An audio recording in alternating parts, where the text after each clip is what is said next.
The road is supposed to be familiar to me. I've driven more miles than I can count, across deserts, through mountains, endless stretches of blacktop. The hum of the tires, the rattle of the cab, the glow of the dash lights they're the heartbeat of my life. But tonight feels different.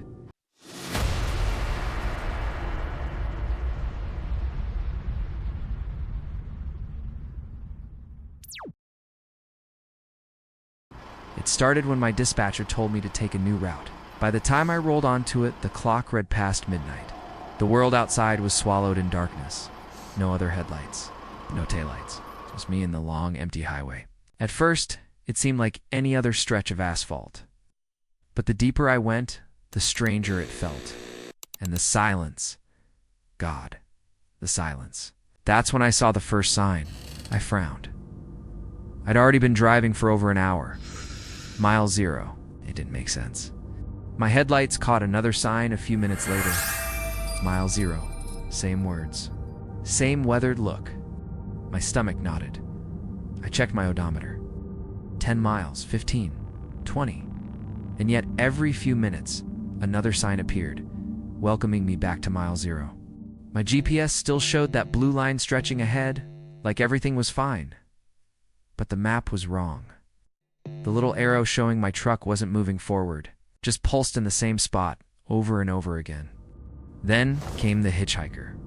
But when my headlights hit his face, I slammed the brakes. A mile later, another figure appeared. Same posture, same faceless head.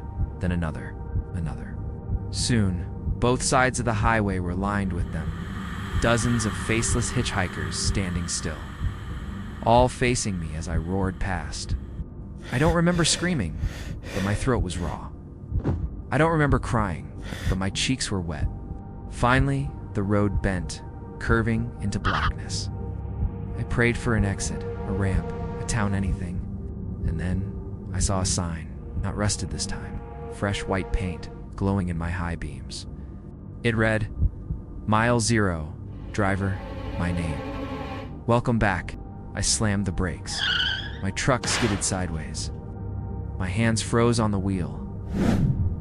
Because the sign knew me. I shouldn't be here. This highway doesn't exist. The map still shows me on the line. The line doesn't move. I floor the pedal.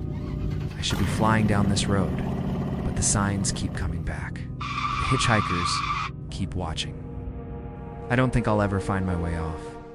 I keep driving, but the road feels wrong. It's like it's folding in on itself. The hitchhikers, they're still here.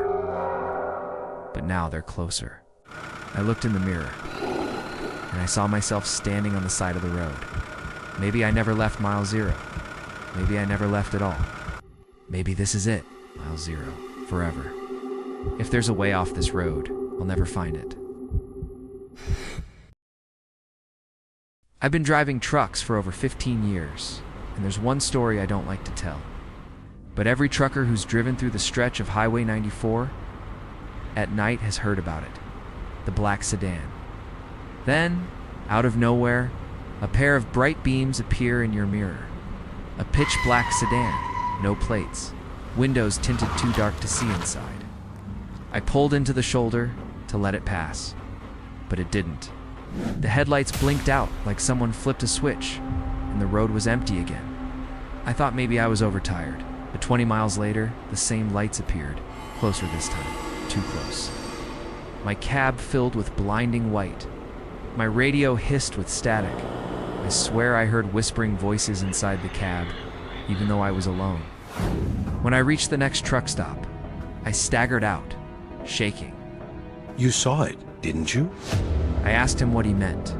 The black sedan, it follows you until sunrise. If you ever let it pass, you won't be seen again. I didn't ask questions after that.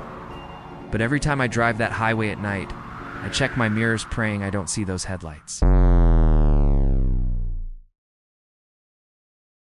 I was driving home from visiting my girlfriend's family for Christmas when this happened. Her dad dropped us off at our car around 9 p.m., and we were on the road by 9:30 heading back to our college town, about an hour's drive away.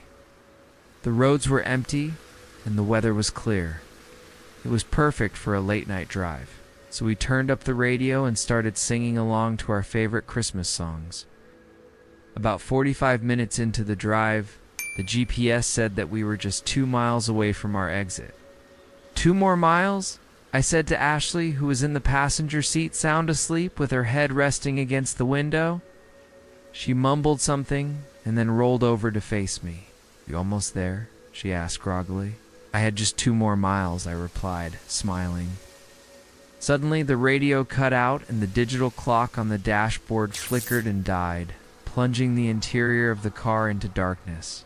I hit the lights button, but all 4 of the car's exterior lights were out. "Great," I said sarcastically. "Just great." Ashley, now fully awake, started yelling at me. "You didn't check your lights before we left, did you? You know that I hate it when the car is completely dark like this? It makes me so anxious. Oh my God, what if we get in an accident? What if someone tries to run into us? I can't see anything. I don't like this, Alex. Please pull over. I can't take this anymore." I could tell that she was getting really overwhelmed and close to tears. And even though I was frustrated that she had fallen asleep on me and hadn't said anything, I knew that I needed to calm her down or else things were going to get really bad. Hey, look at me. It's okay. We're only 2 miles from the exit.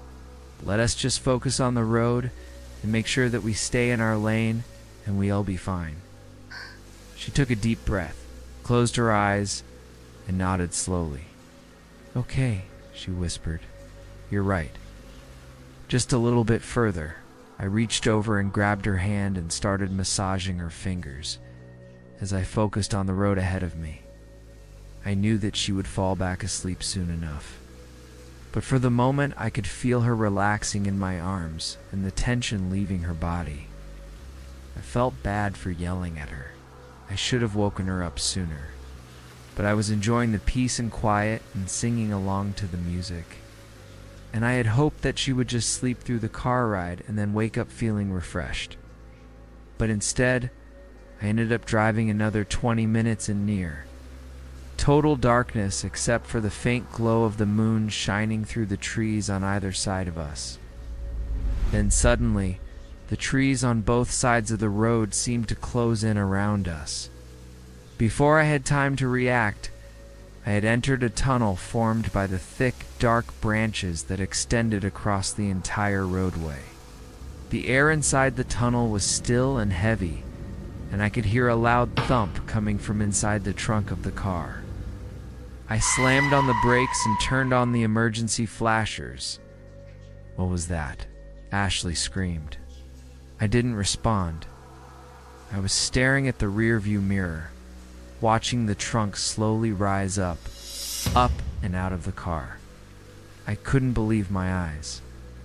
"Alex," Ashley whimpered, burying her head in my shoulder. "Please tell me that that was just a branch or something." Please, the thump came again, louder this time, followed by the distinct sound of footsteps. Footsteps that sounded like they were right outside the car.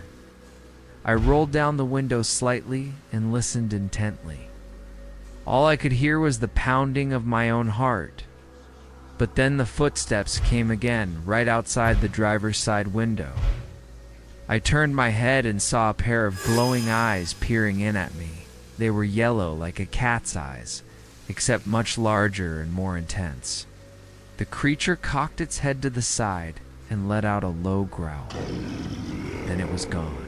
I quickly rolled the window back up and locked it, fumbling for the car keys to unlock the doors. As I did, the footsteps came again, this time much closer, and the growling was louder and deeper, more guttural. Whatever was out there was moving closer. "Alex, please drive," Ashley begged, her voice shaking. "Please just drive. I don't care how fast we're going. I don't care if we hit a tree. Just go." I nodded and threw the car into reverse. As I backed up, I glanced out the window to see the creature standing on the road directly behind us, its eyes fixed on mine. I floored it, and the car lurched forward. I didn't dare look back to see if whatever that thing was had followed us. After about 10 minutes, we finally reached the exit. Tears streaming down her face, Ashley jumped out of the car and ran to the gas station to use the phone. I stood there watching her, unsure of what to do. Should I have stopped and called the police? Was I in danger? Was Ashley in danger? I looked back at the road and saw the creature standing at the edge of the woods, its eyes glowing an eerie yellow in the darkness. It looked at me for a long moment, and I swear that it was sneering. Out. Then it turned and disappeared into the trees. Shaking, I walked into the gas station and found Ashley sitting on a chair in front of the payphone.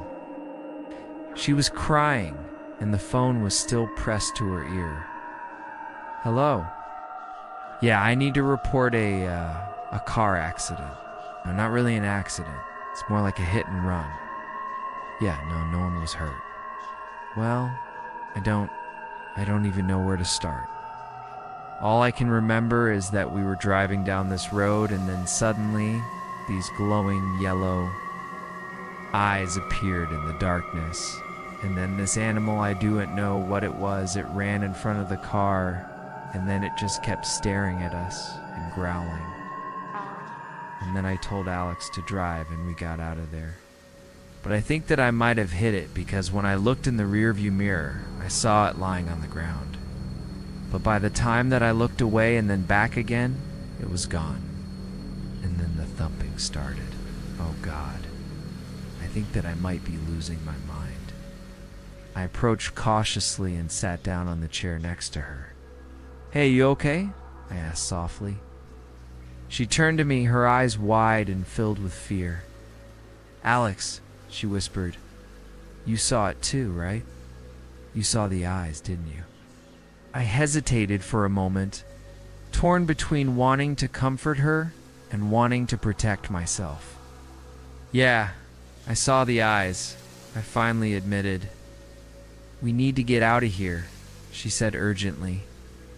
Now, hand in hand, we walked back to the car and drove away from the gas station without paying for the gas. We didn't stop until we reached my apartment, where we spent the rest of the night huddled together on my couch watching TV and drinking hot chocolate. In the morning, after, of course, sleeping most of the day away, we decided to go back to the spot where we had seen the creature. The police had been called, and a small crowd had gathered.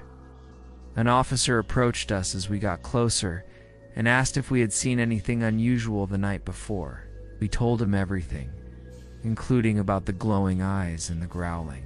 He didn't seem to believe us. Look, son, I appreciate you calling, but we get a lot of false reports of strange animals. Most of the time, it's just some kids playing around. Now, if you guys didn't see anything, I suggest that you leave and let us do our jobs. With that, he turned and walked away, leaving us feeling helpless. We didn't find any evidence of the creature, and eventually the police gave up their investigation. As the weeks passed, the memory of that night faded, replaced by the everyday routine of school and work. Sometimes at night, though, when I'm driving home alone, I can't help but glance over my shoulder, half expecting to see those glowing yellow eyes staring back at me from the darkness.